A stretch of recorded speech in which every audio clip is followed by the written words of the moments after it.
차트를 자세히 보시면 두 번째 4차 매수 타이밍 전에 반등 줄 것 같은 신호들이 계속 보입니다. 대부분의 개인 투자자는 저때 들어갈 거라 봅니다. 그게 아니라면 두 번째 4차 매수 타이밍에서 패닉셀을 하겠죠. 안녕하세요. 웅덩이 매매법 레버리지 ETF 장기 투자자 디벨로몽입니다. 다들 어제 좋은 밤 보내셨나요?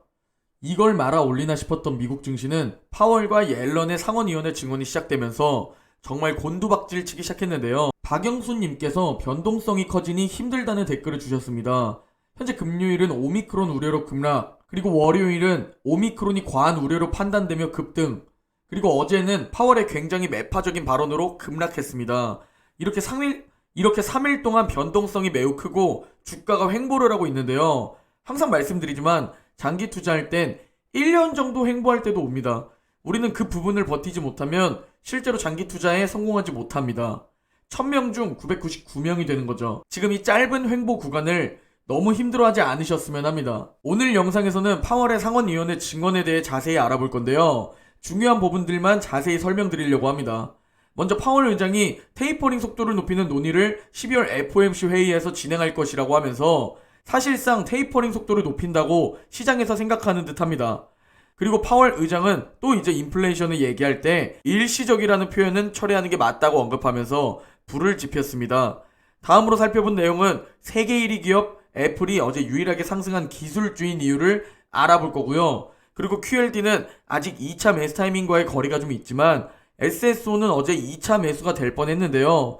차트를 보면서 QLD와 SSO 웅덩이 매매법 매수 타이밍을 설명드리고 마지막으로 어제 영상에서의 웅덩이 매매법 댓글 Q&A를 진행하고 영상 마무리하려고 합니다.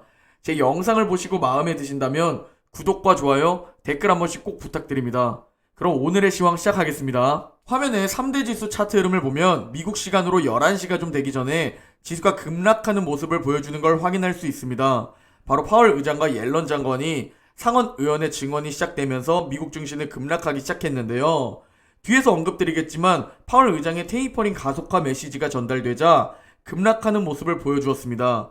다우는 1.86% 하락, 나스닥은 1.55% 하락, S&P 500은 1.9% 하락 마감했습니다. 금일 맵을 좀 살펴보면 뉴욕 증시 11개 업종이 모두 하락한 날이었습니다.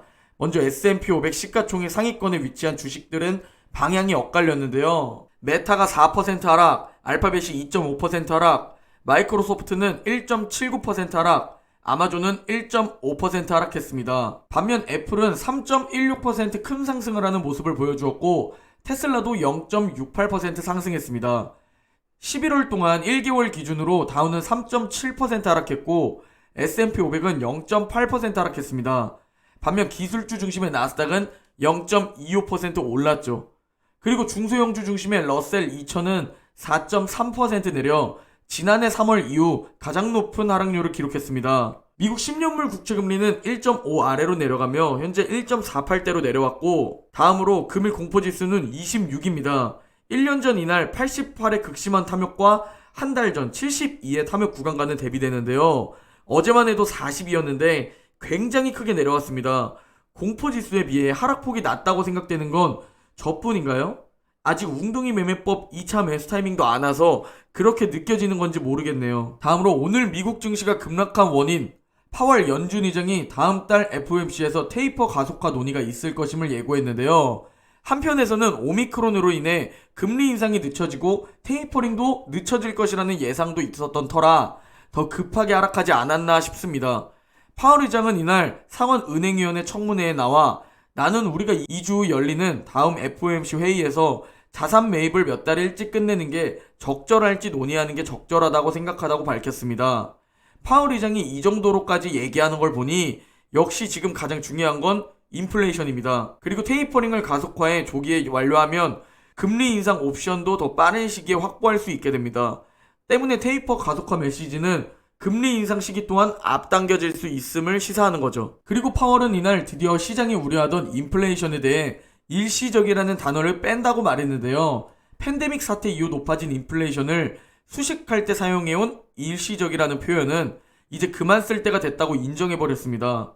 그는 우리는 일시적이라는 단어를 높은 인플레이션을 하는 형태의 항구적인 자국이 남지 않을 것이라는 의미로 사용한 경향이 있다면서 이제 그 단어를 걷어들일 좋은 때가 됐으며 우리가 의미하는 바를 더 명확하게 설명하기 위해 노력하겠다고 말했습니다. 현재 상황에 대해 시장의 생각을 살펴보면 투자자들은 오미크론 변이가 성장세를 위협하는 가운데 파월 의장이 커버 역할을 맡을 것으로 예상했을 수 있다며 그러나 그는 태도를 180도 전환했고 더 빠른 테이퍼를 신호해 시장을 놀래켰다고 설명했습니다. 앞서 모더나 CEO는 오미크론 변이에 대해 기존 백신의 효능이 떨어질 것이라고 우려했다는 뉴스로 인해 선물 지수가 급락했었는데요. 전일에는 오미크론 변이 관련 우려가 과도했다는 시각 속에서 위험선호 분위기가 조성됐으나 그에 대한 반박이 제기된 셈이었죠. 모더나는 오미크론 변이의 다수가 스파이크 단백질에서 발생했음을 지적하면서 백신의 방어 능력이 현저히 떨어질 것이라고 본다. 어느 정도일지는 모르겠지만 좋진 않을 것이라고 말했습니다. 그래서 시장에서는 파월이 이날 신중한 태도를 보일 것이라고 예상했는데 인플레이션에 모든 초점을 두면서 예상을 깨버린 거죠. 그리고 항상 제가 빅테크에 투자하라고 말씀드리면서 왜 빅테크에 투자해야 하는지에 대해 설명드릴 때 뛰어난 현금 유동성을 강조했었는데요. 오늘 애플이 3% 큰 상승을 보여준 이유 중 하나가 바로 애플의 뛰어난 현금 유동성입니다. 이 현금 유동성이 증시가 어려운 상황에서도 재정적인 타격을 덜 받고 상대적으로 하락장을 잘 견뎌내는 거죠. 그로 인해 투자자들이 애플을 안전자산으로 평가하고 그 투자금이 애플로 몰리는 겁니다. 그리고 또 다른 이유로는 아이폰 프로 매출이 긍정적인 영향을 끼쳤습니다. 애플의 제품 중 특히 아이폰 프로 모델이 굉장히 잘 팔리고 있다고 하면서 다가올 실적 발표에 대한 기대감이 생긴 거죠. 그리고 마지막으로 세 번째 이유로는 내년 발표될 증강현실 안경도 주목을 받고 있습니다. 컴퓨터 수준의 스마트 안경이라고 하며 이제 우리는 스마트폰이 아닌 안경을 사용할 수도 있고 더 나아가 후에 렌즈에 다 담길 수도 있겠죠. 자, 이제 웅덩이 매매법 QLD와 SSO 매수 타이밍에 대해 다뤄보려고 합니다. 먼저 나스닥 200 레버리지 QLD의 일봉 차트입니다. 저는 이미 1차 매수는 완료했고 다시 올 1차 매수 타이밍을 기다리고 있고요. 혹시 모를 2차 매수 타이밍도 기다리고 있습니다.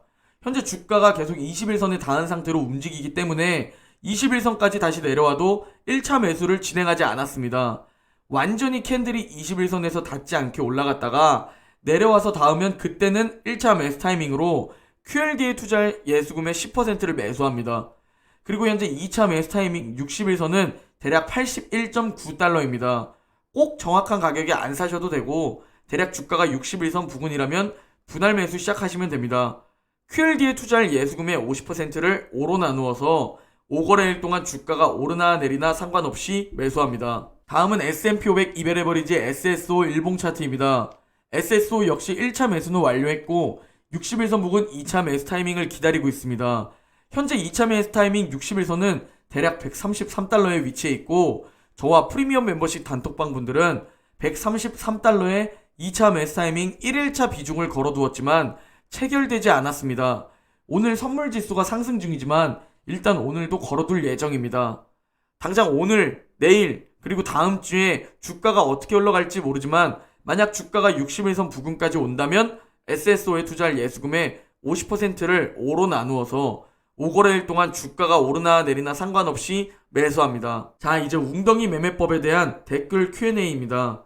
LSNL님께서 웅덩이 매매법으로 3차까지 전부 매수했는데도 주가는 계속 하락일 경우 어떻게 대처하시나요? 라고 하셨습니다. 먼저 웅덩이 매매법 방법론을 보시면 4차 매수 타이밍까지 있습니다.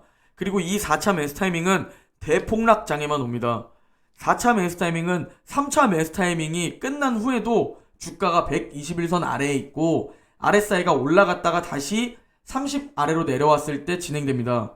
아직 4차 매수 타이밍까지 오려면 멀었기 때문에 여기서 자세한 설명은 안 드리고 궁금하신 분들은 댓글에 방법론 영상 주소를 남겨둘 테니 방법론 영상을 시청하시면 됩니다. 그리고 리먼 브라더스 때 QLD 차트를 가지고 왔는데요. 저 주기가 얼마 안 되어 보이지만 2008년부터 2011년 초까지의 3년 동안의 일봉 차트입니다.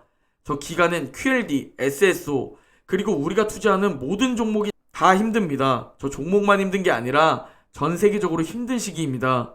그리고 분명히 저 시기는 올 겁니다. 그러면 저 때 우리는 어떻게 해야 하냐? 이악 물고 매수 타이밍마다 매수하는 겁니다. 심지어 리먼 브라더스 때는 4차 매수 타이밍이 2번이나 옵니다. 그럼에도 더 떨어지죠. 저 때 내가 실제로 저점을 알 수 있을까요?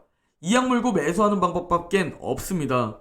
그러면서 버티는 거죠. 저게 언제 올지, 내년에 올지, 아니면 7년 뒤에 올지 아무도 모릅니다. 심지어 전문가도 모릅니다. 심지어 지금 S&P 500의 밸류에이션은 무려 40배입니다. 닷컴 버블과 동일하죠.